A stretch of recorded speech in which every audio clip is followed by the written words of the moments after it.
नमस्ते दोस्तों, क्या आपने कभी सोचा है कि कुछ लोग बड़े से बड़ा रिस्क क्यों ले लेते हैं जबकि कुछ लोग छोटी छोटी चीजों से भी डर जाते हैं। आखिर ऐसा क्यों होता है कि कुछ लोग अपनी जिंदगी में बड़े डिसीजंस बिना किसी हेसिटेशन के ले लेते हैं जबकि कुछ लोग हर कदम उठाने से पहले 1000 बार सोचते हैं। क्या रिस्क टेकिंग कोई इनबिल्ट टैलेंट है जो सिर्फ कुछ खास लोगों को मिलता है या फिर इसे सीखा जा सकता है?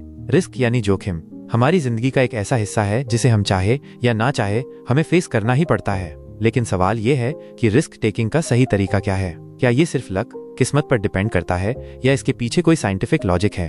अगर हम इस आर्ट को सीख लें तो क्या हम भी अपनी जिंदगी के सबसे बड़े डिसीजन बिना डर के ले सकते हैं? आज हम बात करने वाले हैं एक ऐसी किताब की जो रिस्क टेकिंग के पीछे की साइंस को रिवील करती है, द आर्ट ऑफ रिस्क। ये सिर्फ एक किताब नहीं बल्कि एक माइंडसेट है जो हमें सिखाती है कि कैसे हम फियर को कंट्रोल करके कैलकुलेटेड रिस्क ले सकते हैं और अपनी लाइफ में एक्स्ट्रा ऑर्डिनरी सक्सेस हासिल कर सकते हैं।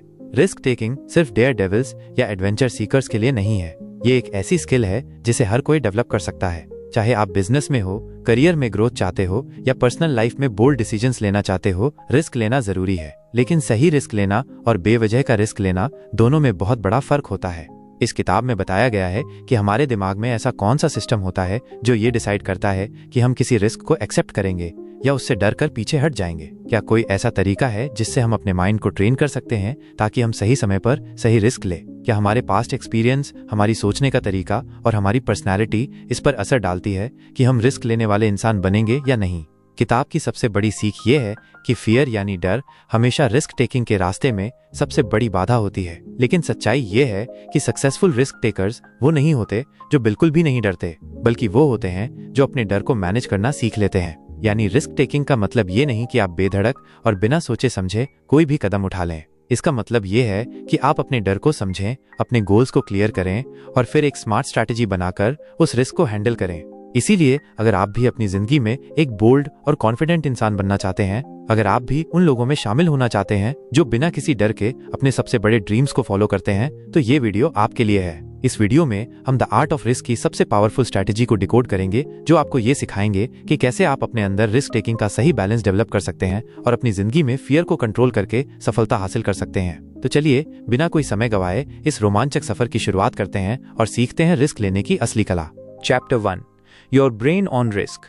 क्या आपने कभी सोचा है कि कुछ लोग किसी ऊंची चट्टान से कूदने, तेज रफ्तार में बाइक चलाने या अपने बिजनेस में करोड़ों का निवेश करने से जरा भी नहीं डरते, जबकि कुछ लोग छोटी छोटी चीजों में भी रिस्क लेने से कतराते हैं? आखिर ऐसा क्यों होता है? क्या ये सिर्फ हमारी पर्सनैलिटी पर निर्भर करता है या इसके पीछे कुछ साइंटिफिक लॉजिक छुपा है? इस चैप्टर में एक बहुत ही चौंकाने वाली बात बताई गई है। रिस्क टेकिंग सिर्फ लक या बॉर्न टैलेंट पर निर्भर नहीं करता, बल्कि ये एक डीप वायर्ड बायोलॉजिकल प्रोसेस है जो हमारे ब्रेन के अंदर चलता रहता है। जब भी हम किसी रिस्की सिचुएशन में होते हैं, हमारा दिमाग एक तेज कैलकुलेशन करने लगता है। क्या ये रिस्क लेना सेफ होगा? क्या इसके रिजल्ट्स पॉजिटिव होंगे? क्या हम फेलियर हैंडल कर पाएंगे? और फिर हमारी बॉडी उस कैलकुलेशन के हिसाब से रिएक्ट करती है।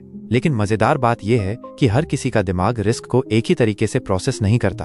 कुछ लोग नेचुरली ज्यादा रिस्क टेकिंग होते हैं और कुछ लोग ज्यादा कॉशियस। लेकिन ऐसा क्यों? इसकी जड़ें हमारे दिमाग में छुपी हुई हैं। जब भी हम किसी रिस्क से सामना करते हैं, हमारा ब्रेन 3 बड़े सिस्टम्स के आधार पर फैसला लेता है। एमिगडाला, प्रीफ्रंटल कॉर्टेक्स और डोपामिन सिस्टम। एमिगडाला यह हमारे दिमाग का वो हिस्सा है जो खतरे को भांपता है। जब भी हमें कोई बड़ा रिस्क दिखता है, यह हमारे अंदर अलर्ट सिग्नल भेजता है, रुक जाओ, ये खतरनाक हो सकता है।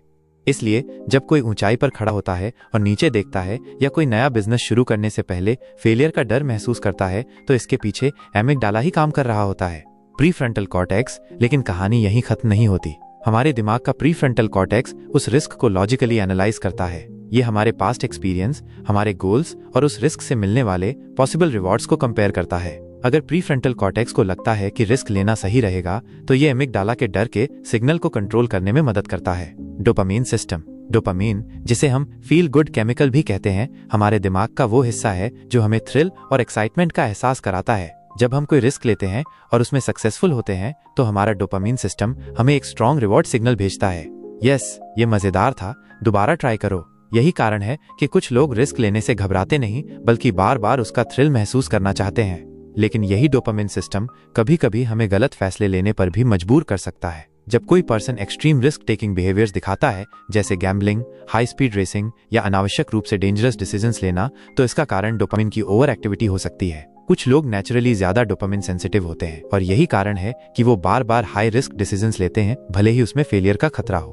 अब सवाल ये उठता है, क्या रिस्क टेकिंग को कंट्रोल किया जा सकता है? क्या हम अपने दिमाग को इस तरह से ट्रेन कर सकते हैं कि हम सही समय पर सही रिस्क ले और अननेसेसरी रिस्क से बचें?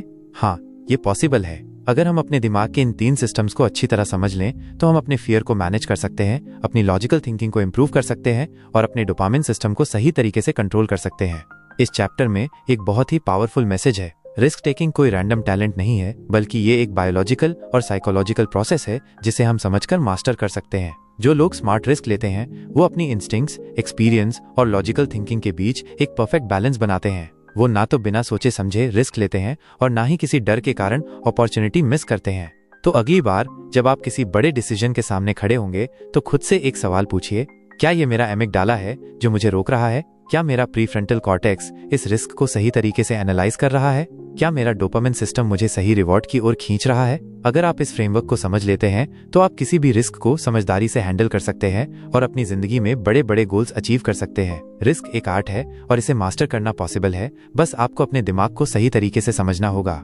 Chapter 2, the myth of fearlessness. क्या आपने कभी ऐसे लोगों को देखा है जो ऊंचाई से छलांग लगाने में हिचकिचाते नहीं, जो तेज रफ्तार में बाइक दौड़ाते हैं, जो बिना किसी डर के नए बिजनेस आइडियाज पर करोड़ों रुपए लगा देते हैं? हमें लगता है कि ये लोग फियरलेस हैं, यानी इन लोगों को डर महसूस ही नहीं होता। लेकिन क्या सच में ऐसा होता है? क्या कुछ लोग जन्म से ही डर से मुक्त होते हैं या फिर ये सिर्फ एक मिथ है? इस चैप्टर में इस बहुत बड़े भ्रम को तोड़ा गया है। फियरलेसनेस नाम की कोई चीज होती ही नहीं। हकीकत ये है कि हर इंसान डरता है, चाहे वो कितना भी बहादुर क्यों ना दिखे। फर्क बस इतना है कि कुछ लोग अपने डर को सही तरीके से मैनेज करना सीख जाते हैं और कुछ लोग डर के आगे घुटने टेक देते हैं। जब भी हम किसी रिस्की सिचुएशन में होते हैं, हमारा ब्रेन तुरंत अलर्ट मोड में चला जाता है। हमारे अंदर एक अनदेखी घबराहट पैदा होती है, हमारी हार्ट बीट तेज हो जाती है, हथेलियां पसीने से भीगने लगती हैं और दिमाग कहता है रुक जाओ, ये खतरनाक हो सकता है। ये हमारा एमिगडाला है जो हमें सर्वाइवल मोड में डाल देता है। ये सिस्टम लाखों सालों से हमारे अंदर मौजूद है और यही हमें हर तरह के खतरों से बचाने में मदद करता है। लेकिन आज के दौर में खतरे सिर्फ जंगलों में जंगली जानवरों से नहीं होते, बल्कि career decisions, public speaking, investments और रिलेशनशिप्स में भी रिस्क होता है। लेकिन जब हम इन रिस्क को फेस करते हैं तब भी हमारा दिमाग वही प्रिमिटिव प्रतिक्रिया देता है जो किसी जानलेवा खतरे को देख कर देता है। अब सवाल ये है, अगर डर नेचुरल है तो फिर दुनिया के सबसे बड़े रिस्क टेकर्स कैसे इतने बड़े फैसले ले लेते हैं? क्या उनके अंदर डर नहीं होता? असली रिस्क टेकर्स वे लोग होते हैं जो डर को महसूस करने के बावजूद भी आगे बढ़ते हैं। वे अपने डर को अनदेखा नहीं करते, बल्कि उसे समझते हैं, उसे स्वीकार करते हैं और फिर उसी डर को अपनी ताकत बना लेते हैं। यही है असली माइंडसेट शिफ्ट जो एक आम इंसान और एक एक्स्ट्रा ऑर्डिनरी इंसान के बीच का सबसे बड़ा फर्क पैदा करता है। एक प्रोफेशनल स्काई डाइवर जब हजारों फीट ऊंचाई से कूदता है तो उसे भी डर लगता है। एक एंटरप्रेन्योर जब अपना पहला स्टार्टअप शुरू करता है तो उसे भी नाकामयाब का डर होता है। लेकिन फर्क ये है कि वे इस डर को अपने ऊपर हावी नहीं होने देते।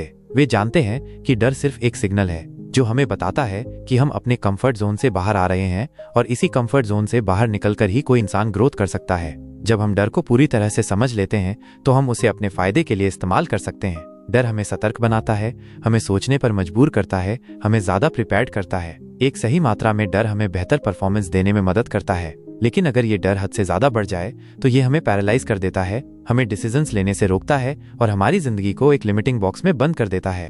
इसीलिए सबसे जरूरी चीज ये है कि हम अपने डर को दबाने की कोशिश ना करें, बल्कि उसे मैनेज करना सीखें। ये सोचने के बजाय कि मैं डर को खत्म कैसे करूं, हमें ये सोचना चाहिए कि मैं इस डर के साथ कैसे आगे बढ़ सकता हूं। दुनिया के सबसे बड़े लीडर्स, एथलीट्स, आर्टिस्ट और एंटरप्रेन्योर्स फियरलेस नहीं होते, बल्कि उसे अपना दोस्त बना लेते हैं। तो अगली बार जब आपको किसी रिस्की डिसीजन के सामने घबराहट महसूस हो तो इसे कमजोरी मत समझिए। ये एक सिग्नल है कि आप अपनी लिमिट्स को पुश कर रहे हैं। डर महसूस होना कोई गलत बात नहीं, लेकिन डर के कारण अपॉर्चुनिटी को खो देना ये सबसे बड़ी गलती हो सकती है। फियरलेसनेस एक मिथ है, लेकिन फियर मैनेजमेंट एक आर्ट है। यही इस चैप्टर की सबसे बड़ी सीख है। अगर आप इस आर्ट को सीख जाते हैं तो कोई भी डर आपको आपकी ड्रीम लाइफ तक पहुंचने से रोक नहीं सकता। Chapter 3, the risk ladder. क्या आपने कभी सोचा है कि एक ही जैसी सिचुएशन में कुछ लोग बिना किसी डर के आगे बढ़ जाते हैं, जबकि कुछ लोग घबराकर पीछे हट जाते हैं? मान लीजिए कि दो दोस्त एक साथ एक ऊंची चट्टान पर खड़े हैं। उनमें से एक तुरंत नीचे छलांग लगाने को तैयार हो जाता है, जबकि दूसरा असहज महसूस करता है और पीछे हट जाता है। या फिर दो एंटरप्रेन्योर एक ही बिजनेस अपॉर्चुनिटी को देखते हैं, एक तुरंत उसमें कूद पड़ता है, जबकि दूसरा हर छोटी सी परेशानी में भी परेशान हो जाता है। आखिर ऐसा क्यों होता है? हर इंसान का रिस्क टेकिंग लेवल अलग अलग होता है। ये कोई फिक्स्ड चीज नहीं है, बल्कि ये एक सीढ़ी लैडर की तरह काम करता है। यानी जब भी हम कोई रिस्क लेते हैं और उसमें सक्सेस होते हैं तो हमारा दिमाग अगले बड़े रिस्क के लिए तैयार हो जाता है। लेकिन जब हम बार बार रिस्क से बचते हैं तो हमारा कॉन्फिडेंस कम होने लगता है और धीरे धीरे हम छोटे छोटे फैसलों में भी डर महसूस करने लगते हैं। सोचिए कि एक बच्चा पहली बार साइकिल चलाने की कोशिश कर रहा है। पहले वो डगमगाता है, गिरता है, लेकिन धीरे धीरे बैलेंस बनाना सीखता है। जब वो एक बार बिना गिरने के थोड़ी दूर तक चला लेता है तो उसका कॉन्फिडेंस बढ़ जाता है। फिर वो तेज चलाने की कोशिश करता है और कुछ ही दिनों में वो बिना किसी डर के पूरी गली में घूमने लगता है। यही रिस्क लैडर है। छोटे छोटे रिस्क लेकर हम बड़े रिस्क के लिए तैयार होते जाते हैं। लेकिन अगर वो बच्चा शुरू में ही गिरने के डर से साइकिल चलाना छोड़ दे तो वो कभी सीख ही नहीं पाएगा। अब इसे असली जिंदगी में अप्लाई करें। मान लीजिए कि आपको पब्लिक स्पीकिंग का डर है। अगर आप सोचते हैं कि आप एक दिन सीधे हजारों लोगों के सामने बिना घबराए बोल पाएंगे तो ये असंभव लगेगा। लेकिन अगर आप छोटे स्टेप्स लें, पहले दोस्तों के सामने बोलें, फिर छोटे ग्रुप में, फिर किसी मीटिंग में, तो धीरे धीरे आपका कॉन्फिडेंस बढ़ेगा और आप अपने फियर को ओवरकम कर लेंगे। दुनिया के सबसे बड़े रिस्क टेकर्स ने भी इसी सीढ़ी को चढ़कर ऊंचाई हासिल की है। कोई भी इंसान एक ही दिन में एक्सट्रीम रिस्क टेकर नहीं बनता। हर बड़ा डिसीजन, हर बड़ा एडवेंचर, हर बड़ी सफलता छोटे छोटे रिस्क से शुरू होती है। यही कारण है कि कुछ लोग हाई रिस्क सिचुएशंस को भी बड़ी आसानी से हैंडल कर लेते हैं, क्योंकि उन्होंने अपनी रिस्क टेकिंग क्षमता को धीरे धीरे डेवलप किया है। इस चैप्टर की सबसे बड़ी सीख ये है कि अगर आप अपनी जिंदगी में रिस्क लेने से डरते हैं तो आपको एकदम से कोई बड़ा रिस्क लेने की जरूरत नहीं है। आपको बस अपनी रिस्क लेने पर एक स्टेप ऊपर चढ़ने की जरूरत है। छोटे छोटे चैलेंज को एक्सेप्ट कीजिए, अपनी कंफर्ट जोन से बाहर आइए और धीरे धीरे अपने डर को पीछे छोड़ दीजिए। क्योंकि अगर आप हमेशा सेफ जोन में रहेंगे तो आपकी जिंदगी कभी नहीं बदलेगी। लेकिन अगर आप अपनी रिस्क लेने की क्षमता को धीरे धीरे बिल्ड करेंगे तो आप वो हासिल कर सकते हैं जो आज आपको असंभव लगता है। रिस्क एक सीढ़ी की तरह है। छोटे कदम आपको ऊंचाई तक ले जा सकते हैं। सवाल ये है कि क्या आप इस सीढ़ी पर पहला कदम रखने के लिए तैयार हैं? Chapter 4, training for risk. क्या रिस्क लेना एक टैलेंट है जो कुछ लोगों को जन्म से मिलता है, या फिर ये एक स्किल है जिसे सीखा और डेवलप किया जा सकता है? ये सवाल बहुत जरूरी है, क्योंकि जब भी हम किसी रिस्क टेकर को देखते हैं, चाहे वो कोई हाई स्टेक्स एंटरप्रेन्योर हो या कोई डेयर डेविल एथलीट, हमें लगता है कि उनके अंदर कोई सुपर पावर है जो उन्हें बिना डर के बड़े फैसले लेने की क्षमता देती है। लेकिन सच्चाई कुछ और ही है। रिस्क टेकिंग कोई जादू नहीं है, बल्कि ये एक स्किल है जिसे आप सही ट्रेनिंग के जरिए सीख सकते हैं। जब हम रिस्क लेने की बात करते हैं तो ये सिर्फ लक या नेचुरल बोल्डनेस पर निर्भर नहीं करता, बल्कि ये इस बात पर निर्भर करता है कि हमने खुद को उस सिचुएशन के लिए कितना तैयार किया है। यानी रिस्क लेना कोई कॉइन टॉस नहीं है, बल्कि ये एक कैलकुलेटेड प्रोसेस है जिसे आप अपने दिमाग और शरीर को ट्रेन करके इम्प्रूव कर सकते हैं।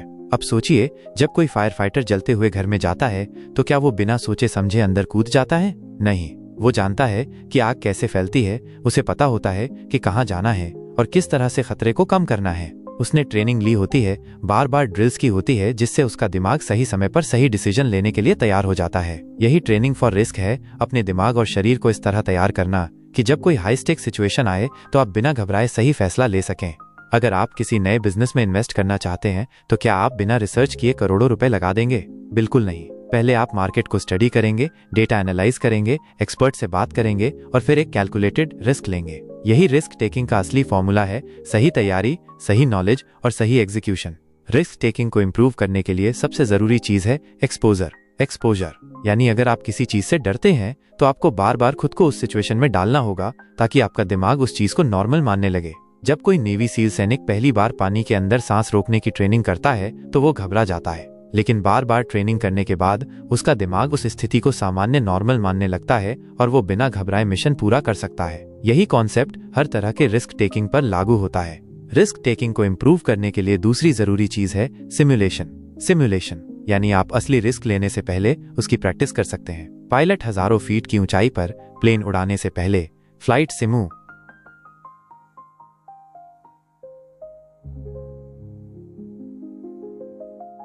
लेटर में प्रैक्टिस करते हैं। डॉक्टर सर्जरी करने से पहले वर्चुअल रियलिटी ट्रेनिंग लेते हैं और एथलीट्स बार बार अपनी परफॉर्मेंस को टेस्ट करते हैं। जब आपका दिमाग पहले से ही एक सिचुएशन को कई बार एक्सपीरियंस कर चुका होता है तो असली रिस्क लेने का डर बहुत कम हो जाता है। अब सवाल यह है कि क्या कोई भी इंसान खुद को एक स्मार्ट रिस्क टेकर बना सकता है? कैट सुकल कहती हैं, हाँ बिल्कुल।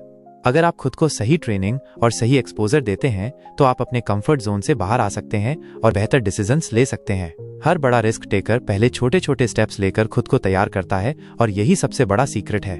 इस चैप्टर की सबसे बड़ी सीख ये है कि रिस्क टेकिंग कोई मैजिक पावर नहीं बल्कि एक सीखी जाने वाली स्किल है। अगर आप सही ट्रेनिंग लेते हैं, सही माइंडसेट डेवलप करते हैं और धीरे धीरे खुद को एक्सपोज करते हैं तो आप भी उन लोगों में शामिल हो सकते हैं जो बड़े से बड़ा रिस्क स्मार्ट तरीके से लेते हैं और अपनी जिंदगी में बड़ी सफलता हासिल करते हैं। तो अब सवाल ये है, क्या आप खुद को अगले रिस्क के लिए ट्रेन करने के लिए तैयार हैं? Chapter 5 the power of intuition. क्या आपको कभी ऐसा महसूस हुआ है कि कोई बड़ा फैसला लेने से पहले आपके अंदर से एक आवाज आई हो, यही सही है, यही करो, या फिर कोई सिचुएशन देखकर आपको अचानक एहसास हुआ हो कि यहाँ कुछ गलत है, मुझे इससे दूर रहना चाहिए? ये जो अंदर से आने वाली आवाज होती है, जिसे हम अक्सर सिक्स्थ सेंस या गट फीलिंग कहते हैं, इसे ही इंट्यूशन कहते हैं। और क्या आप जानते हैं कि दुनिया के सबसे बड़े रिस्क टेकर्स अपने डिसीजंस लेने में इसी इंट्यूशन पर सबसे ज्यादा भरोसा करते हैं? इंट्यूशन कोई जादू या रहस्य नहीं है, बल्कि ये हमारे दिमाग का एक बेहद शक्तिशाली डिसीजन मेकिंग टूल है जिसे हम अक्सर नजरअंदाज कर देते हैं। इंट्यूशन हमें वो चीजें महसूस करने की शक्ति देता है जो हमारे कॉन्शियस माइंड के लिए तुरंत समझ पाना मुश्किल होता है। जब कोई अनुभवी डॉक्टर बिना किसी टेस्ट के ही मरीज की बीमारी का अंदाजा लगा लेता है, जब कोई इन्वेस्टर बिना ज्यादा डेटा देखे किसी बड़ी कंपनी में इन्वेस्ट कर देता है, या जब कोई सोल्जर किसी अनजान खतरे को पहले ही भांप लेता है, तो ये सब इंट्यूशन की ताकत है। अब सवाल ये उठता है कि ये इंट्यूशन काम कैसे करता है। जब हम कोई भी नया एक्सपीरियंस लेते हैं तो हमारा दिमाग उस एक्सपीरियंस को अपने अंदर स्टोर कर लेता है। ये स्टोर की गई जानकारियां और पैटर्न्स हमारे अनकॉन्शियस माइंड में जमा होती रहती हैं। जब हम किसी रिस्की सिचुएशन में होते हैं तो हमारा दिमाग तेजी से इन पास्ट एक्सपीरियंस को स्कैन करता है और बिना किसी लॉजिकल एनालिसिस के हमें एक सिग्नल भेजता है, ये सही है या ये गलत है। यही इंट्यूशन है। इसे समझने के लिए एक बहुत ही साधारण उदाहरण लेते हैं। मान लीजिए कि आप किसी नए शहर में घूमने गए हैं और आपको दो रास्ते दिखते हैं। एक रास्ता साफ सुथरा और रोशन है, जबकि दूसरा रास्ता अंधेरा और सुनसान। बिना ज्यादा सोचे ही आपका मन कहेगा कि पहला रास्ता ज्यादा सेफ है। क्यों? क्योंकि आपके दिमाग ने आपके पास्ट एक्सपीरियंस और बचपन से सुनी गई कहानियों को मिलाकर एक पैटर्न बना लिया है कि सुनसान और अंधेरे रास्ते खतरनाक हो सकते हैं। यही इंट्यूशन है। रिस्क टेकिंग के मामले में भी यही होता है। जब कोई प्रोफेशनल पोकर प्लेयर बिना अपोनेंट के कार्ड्स देखे ही अंदाजा लगा लेता है कि सामने वाले के पास अच्छा हाथ है या नहीं, जब कोई स्टॉक मार्केट ट्रेडर किसी कंपनी के शेयर के बढ़ने या गिरने का सही अनुमान लगा लेता है, या जब कोई एथलीट बिना सोचे समझे सही डिसीजन ले लेता है, तो ये सब उनके सालों के अनुभव से आने वाली इंट्यूशन के कारण होता है। यानी जितना ज्यादा आप किसी चीज में एक्सपीरियंस लेंगे, उतनी ही तेज आपकी इंट्यूशन बनेगी। लेकिन एक दिलचस्प बात यह है कि इंट्यूशन हमेशा सही नहीं होती। कभी कभी हमारा दिमाग पास्ट एक्सपीरियंस की वजह से गलत पैटर्न्स बना लेता है और हम गलत फैसले भी ले सकते हैं। इसलिए कैट सुकल बताती हैं कि इंट्यूशन को शार्पन करने के लिए दो चीजें जरूरी हैं। पहला, ज्यादा से ज्यादा एक्सपीरियंस लेना, और दूसरा, अपने इंट्यूशन को डेटा और लॉजिक से क्रॉस चेक करना। इसका मतलब ये है कि आपको ब्लाइंडली सिर्फ इंट्यूशन पर भरोसा नहीं करना चाहिए, बल्कि उसे लॉजिकल थिंकिंग के साथ बैलेंस करना चाहिए।